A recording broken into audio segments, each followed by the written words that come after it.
एक बादशाह जिसके पास 7 बीवियां थीं, मगर कोई औलाद नहीं थी।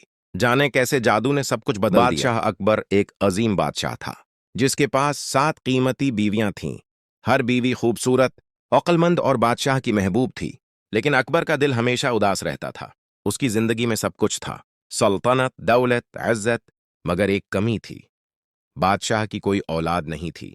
ये बात उसके दिल को रोज बरोज ज्यादा दिखी कर देती थी। एक दिन अकबर ने फैसला किया कि वो तन्हा जंगल जाएगा, शायद वहां से कोई हल निकल आए। वो अपनी मखसूस घोड़ा गाड़ी पर सवार हवा और जंगल की तरफ रवाना हुआ। रास्ते में सब लोग उसे देखकर दुआ करते और सलाम कहते, मगर बादशाह अपने गम में गुम था। उसके दिल में ख्याल आ रहा था कि शायद जादू या कुदरत की कोई मदद उसे औलाद दे सके। बादशाह जंगल पहुंचा और एक बड़े पुराने दरख्त के नीचे बैठ गया। उसने दरख्त के नीचे एक चटाई बिछाई और जमीन पर बैठकर आसमान की तरफ निगाहें उठाएं। परिंदों की चहचहाहट और हवा की सरसराहट के बावजूद बादशाह के दिल में सुकून नहीं था। अचानक एक कौवा उड़ता हुआ गुजरा। कौवा बादशाह के पास आकर बैठ गया और उसने पूछा, बादशाह जी, आप उदास क्यों हैं? बादशाह ने कुछ नहीं कहा। वो कौवा 5 बार जंगल के मुख्तलिफ रास्तों से गुजरता रहा और हर बार वो बादशाह के सामने आकर यही सवाल करता रहा। 5वें बार बादशाह ने कौवा से दिल की बात कही, मैंने 7 शादियां की हैं, मगर मेरी कोई औलाद नहीं। कौवा ने सुनकर कहा, बादशाह जी, परेशान ना हूं, मैं जानता हूं कि आपको औलाद की ख्वाहिश है। आपको एक राज बताता हूं जिससे यह मुश्किल आसान हो सकती है।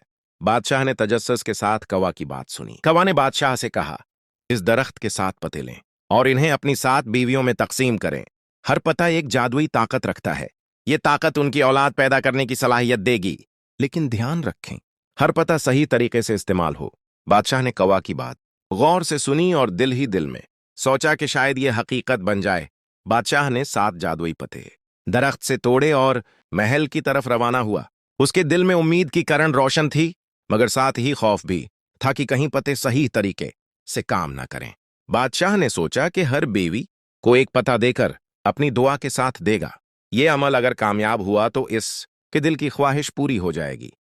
बादशाह ने सब 7 बीवियों को पत्ते दिए और उनसे कहा कि हर दिन पत्ता इस्तेमाल करें।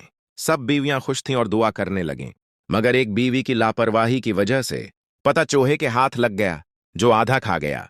बादशाह ने यह नहीं देखा और सबको उम्मीद थी कि सब बीवियां जल्द औलाद पैदा करेंगी। 1 साल के बाद बादशाह की बीवियां एक के बाद एक बच्चे को जन्म देने लगें। 7 में से 6 बीवियां मुकम्मल बच्चे पैदा कर गईं, लेकिन जिस बीवी का पता चूहे ने आधा खाया था, उसका बच्चा आधा पैदा हुआ। बादशाह ने पहले तो हैरानी महसूस की, मगर फिर हंसते हुए सोचा कि यह भी एक नामत है। वक्त गुजरता गया और बादशाह के बच्चे बड़े होने लगे। वो ज़हीन, खुश मिजाज और जादुई ताकत के हामिल थे। बादशाह बहुत खुश था, मगर उसकी एक बीवी और उसके आधे बच्चे की हालत दिल को थोड़ा तकलीफ देती थी। बादशाह ने फैसला किया कि अब बच्चे घोड़ों पर सवार होकर जंगल में मशक करें। हर बच्चे अपनी हिम्मत और ताकत के मुताबिक घोड़ा सवार होता और बादशाह के साथ वक्त गुजारता। इस दिन वो जंगल की तरफ रवाना हुए। सब खुश और परजोश थे। रात के वक्त वो लोग जंगल में रह गए और अचानक एक पुराना और खौफनाक मकान सामने आया। वो एक चुड़ैल का घर था, जो इंसान का भेष इख्तियार करके लोगों को फंसाती थी। बादशाह ने बच्चों को खबरदार किया कि चौंक ना रहें, लेकिन चुड़ैल की जादुई ताकत इतनी ज्यादा थी कि रात का माहौल खौफनाक बन गया। चुड़ैल ने बच्चियों और बादशाह के बच्चों को घेर लिया। बादशाह ने अपनी हिकमत और बच्चे के जादुई पतों की ताकत इस्तेमाल की। एक एक करके सब महफूज रहने लगे। बादशाह ने अपने आधे बच्चे को भी खास हिफाजत दी ताकि वो नुकसान से बच जाए। आखिर में बादशाह, उसकी बीवियां और तमाम बच्चे महफूज वापस महल आए। सब खुश और सुकून में थे।